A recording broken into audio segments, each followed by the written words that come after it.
The landscape of apocalyptic fiction, the survivalist archetype is, it's almost universally identical. Oh, yeah, You totally. picture the lone wolf in camouflage, the subterranean concrete bunker. Right, the massive stockpile of freeze-dried chili. Exactly, the perimeter wired with trip alarms. It's this world entirely defined by extreme individualism, material hoarding, and basically just what you can destroy before it destroys you. Yeah, it's very bleak, very kinetic. But when you examine the architecture of Rina Lynn's Prepare for the End series, that concrete bunker is suddenly replaced by, well, a brightly lit quilting circle. Which is such a massive shift. It really is. And the person guarding the perimeter isn't just holding a Glock. She is actively engaging in a theological jurisdiction battle to cast out a demonic entity. It completely inverts the genre's standard operating procedure. It is a profound paradigm shift. I mean, the typical rules of engagement for end-of-the-world scenarios are just thrown right out the window here. We're looking at a landscape where the primary weapon isn't necessarily a rifle, though they certainly have those. Oh, they definitely have this. Right. But it's rather a highly organized, heavily structured community of women executing a very specific type of warfare. So, welcome to today's deep dive. We are thrilled you're joining us. Our focus today is unpacking the fascinating, really multi-dimensional role of God's women within this series. Could be a good one. We're working from a massive stack of sources today. We've got fictional excerpts, character profiles, and really comprehensive literary analysis of the text. So much material to go through. And just as a quick roadmap for our conversation with you all, our goal is to deconstruct the architecture of this universe. We're stepping inside the author's specific theological, political, and gender role frameworks to see exactly how the gears turn. Right. And we should probably mention. Oh yeah, absolutely. We need to be clear that we're looking at this purely as a literary and world-building analysis. Yes. We want to understand the internal logic of the narrative without taking sides or endorsing the specific viewpoints presented. We're just looking at the text. Which is essential, honestly, because the internal logic of this world is incredibly intricate. It's not simple. No, it's really not. To understand how these women operate, we have to start with the foundational philosophy of the battlefield itself. Right. The literary analysis we're referencing categorizes this worldview as kinetic Christian realism. Okay, let's unpack this. Because kinetic Christian realism, how does that actually function in practice? Like, if you're a character in this world, what does that philosophy demand of you on a random Tuesday morning? Well, it demands a perfect, simultaneous alignment of physical preparedness and theological orthodoxy. In typical survival fiction, the kinetic warfare, the firearms training, the tactical loadouts, securing the permanent, that's in the entire equation. That's all there is, yeah. But in kinetic Christian realism, the text asserts that material preparation is fundamentally useless without spiritual alignment. Wait, useless. Totally useless. You can stockpile all the ammunition and MREs you want, but if you don't understand how to fight the invisible spiritual shadows, your physical defenses will inevitably fail. Wow. The two realms are intrinsically linked. So a physical breach is actually just a symptom of a spiritual failure. Exactly. They give so much weight to that moment with the character Ina Sanders at the ranch. Oh, that's such a pivotal scene. It really is. She demands that the women have their own command room directly adjacent to the ranger's office.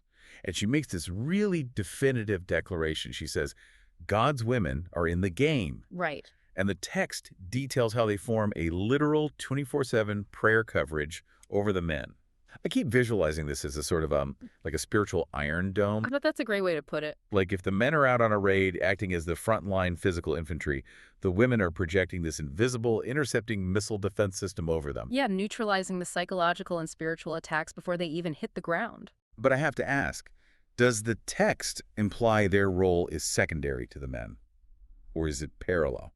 Because it sounds a bit like support staff. What's fascinating here is that the text treats their role as distinctly parallel to the men's physical combat, and honestly, in some specific narrative instances, spiritually superior. Wait, spiritually superior? Yeah, the author explicitly notes that women, when fully mobilized as warriors for the Creator, they achieve a frequency of spiritual warfare that men rarely attain. That is so interesting. There's actually this fascinating line detailing how this specific intensity causes the Serpent King himself to tremble. No way, the Serpent King trembles. Yes. So they aren't functioning as a secondary support staff. They are the spiritual heavy artillery. But how does someone actually execute that kind of warfare? Let's bring Maggie Albright into the conversation. Oh, we have to talk about Maggie. She seems to be the ultimate embodiment of this dual threat philosophy. So Maggie is 41, she's a redhead with emerald eyes, and she is deeply scarred by past abuse. Very deep. She lost 2 children, and she actually operates under an assumed name. Which just adds to the tension. Right, and she is incredibly lethal. The text notes she can empty a Glock into a circle the size of a can lid. Which is terrifyingly precise. So she has the kinetic side completely locked down, but on the spiritual side, she has the gift of discernment and visions. Yeah, she sees things others don't. And there's this intense clinical scene where she confronts a demonic entity possessing the character Erwin. Oh, the eviction scene. Yes, and she doesn't just, like, yell at it or throw holy water. The analysis says she researches legal precedents. Right. What does researching legal precedents for a demon actually look like? Are we talking about a cosmic courtroom? That is exactly what we are talking about. Really? Yeah. In the theology of this universe, spiritual warfare is largely a jurisdictional battle. Okay. The spiritual realm operates on universal, immutable laws. Demons cannot simply possess anyone or go anywhere. They need permission. They must have a legal right or an open door granted through sin, trauma, or a generational curse. Oh, wow. So when Maggie is researching legal precedents, she is literally diving into biblical texts and spiritual laws to find the exact injunction that proves the entity is trespassing. So she's acting as a spiritual prosecuting attorney. Exactly. She steps up to this possessed man, points at the entity, and commands, "You will not speak. You will not run. You will not vomit. You will submit." It's entirely devoid of panic. It really is. It's so clinical. Because panic implies uncertainty. Yeah. She is enforcing an eviction notice based on universal law. She tells the entity it has no legal jurisdiction in that space, and because she knows the law perfectly, the entity has no choice but to comply. Here's where it gets really interesting to me, though. You have this beautiful contradiction in her character. Oh, the aesthetic contrast. Yes, you have this lethal, demon-evicting prosecutor who can shoot the center out of a target, and she loves to wear long, flowy dresses in jewel tones. She wears oversized flannel shirts. She quilts with her friends. Why does the author pair this immense, terrifying tactical capability with such deep, elegant femininity? It goes back to the core thematic mechanism of the series, which is refining through fire. Refining through fire. Yeah.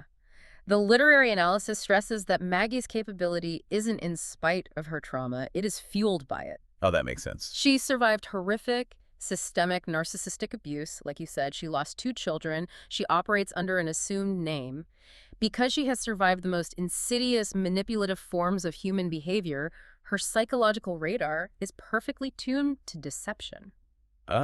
So a normal person might be fooled by a charming infiltrator, but someone who has lived with a monster recognizes the mask immediately. Precisely. The enemy, whether it's the evil coven or the demonic entities, they rely on deception and manipulation. Right. You cannot gaslight someone who has already survived the master class in gaslighting. Her brokenness is her weapon. Her brokenness is her weapon. Right. That is so powerful. Her trauma is what makes her the ultimate perimeter guard because she sees the deceitful workers the moment they step near the safe haven. That reframes trauma entirely. It's not a wound to be hidden. It's almost like a sensory organ for detecting evil. That's a great way to look at it. But living in that state of hypervigilance, constantly scanning the horizon for spiritual and kinetic threats that would obliterate a person's nervous system. Oh, absolutely. A person cannot sustain that indefinitely without a sanctuary to retreat to. Which brings us to the structural necessity of the matriarchs. Maggie might be the active frontline fighter, but she can only operate at that lethal frequency because she has a foundation to stand on. Right. Enter Sarah Hinch and Ina Sanders, the generational pillars. The matriarchs. So Sarah is 59. She's the vivacious, blonde leader of the Alliance who loves driving fast. She actually earned the nickname Speed Racer Granny. Which is amazing. Love that detail. She writes poetry, and she rules her family with her heart.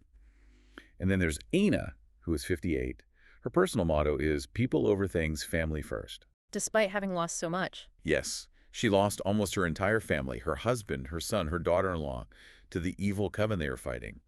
Yet, she fiercely raises her grandson, Erwin. She's so resilient. And Ina is the one who designs this system of strict, immediate accountability among the women so no one is ever left alone to face their trauma. They are the architects of the community psychology, really. But I need to play devil's advocate here for a second. Okay, go for it. Because as I was reading the source material, I felt a massive disconnect.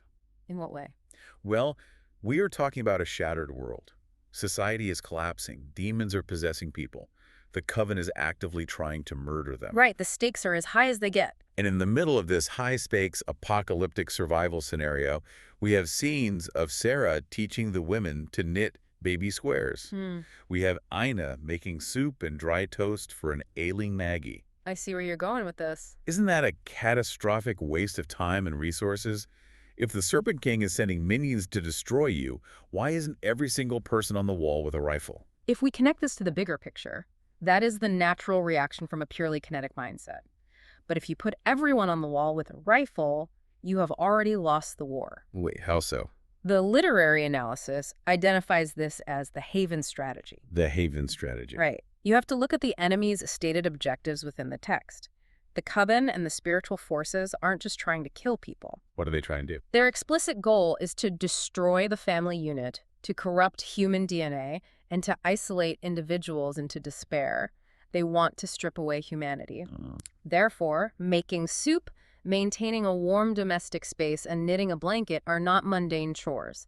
They are acts of aggressive, ultimate defiance. Defiance through domesticity. Exactly. The Haven strategy dictates that preserving family traditions and maternal care is a direct form of spiritual warfare. That makes so much sense. If the enemy wants chaos and isolation, you fight them with order and radical hospitality. By maintaining these deeply human practices, Sarah and Ina are preserving the very thing the men are out there fighting to protect. If you just become a machine for violence, the enemy wins, even if you survive physically. That totally recontextualizes the genre. It's not just about keeping the bad guys out. It's about keeping the humanity in. Yes, beautifully said. So if Sarah and Ina are fighting a generational war to preserve humanity, the obvious question is, who inherits the earth they are trying to save? Yeah. Who takes over the Haven? That responsibility falls to the next generation, Right. specifically characters like Diane Launch and Missy Anderson. And this is where the ideological war becomes intensely personal and physical. The contrast between Diane and Missy is staggering. It really is night and day. You have Diane, who is 30. She lives in a literal walled fortress. She is heavily trained in self-defense by her parents, so she's kinetically ready for anything. Absolutely. But internally, she carries the silent, agonizing pain of infertility. She has all this protective capacity and no child to give it to. It's heartbreaking. And then you have Missy. She's 22. She's a waitress. She is completely untactical. Her mother just died. She's utterly lost. And then the massive twist drops. Missy is pregnant. But the true weight of that twist is the paternity. Oh, it's a brilliant narrative collision. Missy is pregnant with the child of Billy Carter, who is a dedicated member of the evil coven. Right. But simultaneously, she discovers that her own biological father is the righteous. Right, because that unborn child is the literal physical manifestation of the war between good and evil. The baby carries the corrupted coven bloodline and the righteous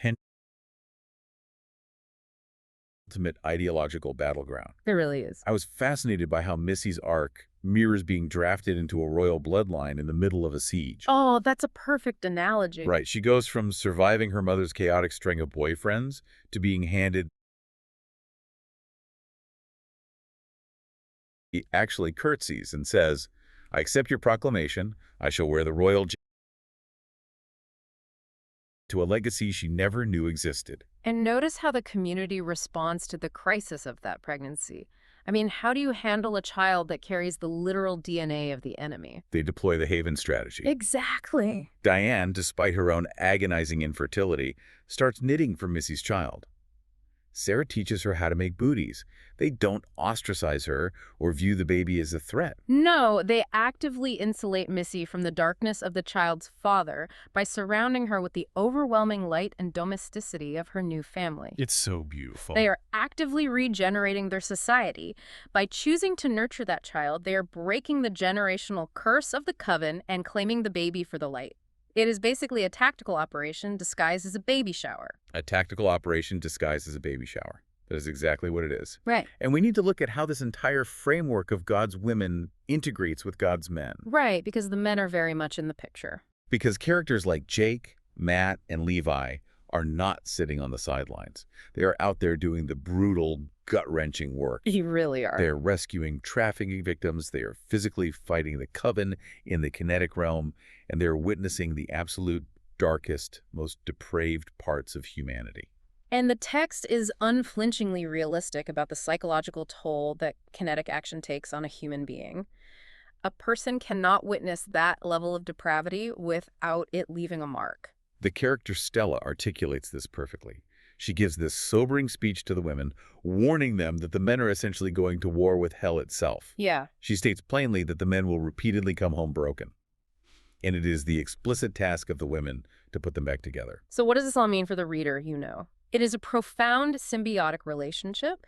In typical prepper literature, survival is a mathematical equation of calories and bullets. The numbers. Right. But Rena Lynn is using this dynamic to argue that survival is fundamentally communal and psychological. The men possess the kinetic skills required to secure the physical perimeter, but the women provide the emotional anchoring and the spiritual cover required to actually survive the trauma of the battlefield. Because without that iron dome of prayer and without the Haven strategy providing a functional home to return to, what happens to the men? Well, they would become the very monsters they are trying to destroy. Wow. If a soldier only ever sees darkness, violence, and depravity, and has no sanctuary of light and domestic order to return to, the trauma eventually consumes his humanity. The women give the men a reason to fight. They ensure that when the physical war is over, there's actually a civilization worth returning to. Exactly. When you look at the entirety of the Prepare for the End series through this lens, God's women are just breathtakingly multidimensional. They really are. They are fierce, lethal shooters. They are trauma survivors who have weaponized their own brokenness into a radar for deception. They are deeply loving matriarchs, preserving human DNA and sanity through the defiant acts of making soup and knitting. Defiant domesticity. Yes, they are spiritual prosecuting attorneys, enforcing cosmic laws against demons. They are the invisible load-bearing backbone of the entire kinetic war. They are the architects of survival in a world that is begging them to despair. For you listening, I think the most compelling takeaway from this literary world is the redefinition of true preparedness. Absolutely. It demands so much more than tactical knowledge or securing a bunker. True survival requires deep community. It requires immense emotional resilience to sit with trauma and not let it consume you. Right. And it requires an unwavering moral compass. You have to have a why, a reason for existing that is infinitely stronger than the chaos exploding around you. And that leaves us with a critical concept to mull over. The entire premise of the series posits that every visible physical conflict is merely the kinetic shadow of an invisible spiritual war. If you take that lens and apply it to the real world, if you look at the headlines today, the shifting cultural tides, or even the intense interpersonal conflicts in your own life, if you forced yourself to look past the kinetic surface, what invisible battle might actually be driving the chaos around you? It completely changes how you view a conflict, doesn't it? Because at the end of the day, it turns out the most vital piece of survival gear isn't buried in an underground bunker. No, it's not. It might just be the strength of the community sitting next to you and the invisible shields you were willing to build for each other. Thank you so much for joining us on this deep dive. Keep asking questions, keep looking past the surface, and we'll catch you next time.